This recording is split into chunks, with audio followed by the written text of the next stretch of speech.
nyo mga kaibigan. Hindi lahat na sinasabi ng kaibigan ninyo. Kaya, ang isang kaibigan, pag napunta ng ibang bansa yan, magbabago ang mga papag-uugali niyan. Mag-iiba ang pag-uugali nila.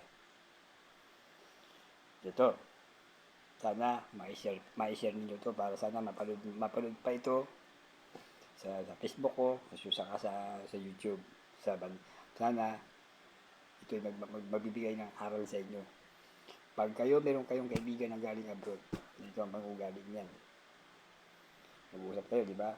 Sasabihin mo sa kanya, pre, bigyan mo ko ng kahit mga second hand na sikat na TV, sikat na DVD o sikat na cellphone.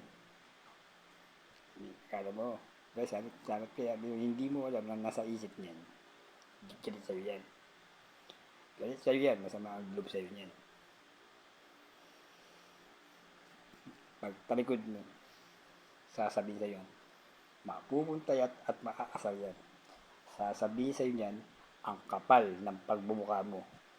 Ganun kapal, putang ina, kapal ang mukha ng hayop na yan. Tingnan mo ng mukha, ganun ang dako. Kaya, tandaan yan. Sana, ma-share pa ninyo to at marami sana mag-comment para sa mga kaibigan nila galing ibang bansa, maaga pa lang ay makaiwas na sila.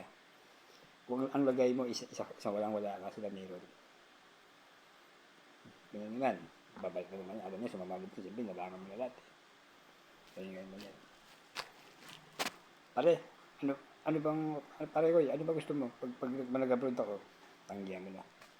Kasi, dito sa'yo, masasabi na naman yan. Pag yan naman, sasabihin mo, isang sasabihin niya, ang kapal na mukha mo, hindi ka ba lumiye? Putang ina ka, putang ina hayop na kapal na mukha, kapal na mukha. Kaya nga sasabihin yan. Kaya, kung tatanggihan bibigay sa'yo, tanggihan mo na. Sana, marami pa sana po mag-comment para malaman nila. Sana, para mabigyan sila ng aral. Pag daw sila kaibigan ng galing abroad, huwag na sila mangingi. Kaya magtanong pa sila. Dahil, ang ugali ng tao ganyan. Salamat po.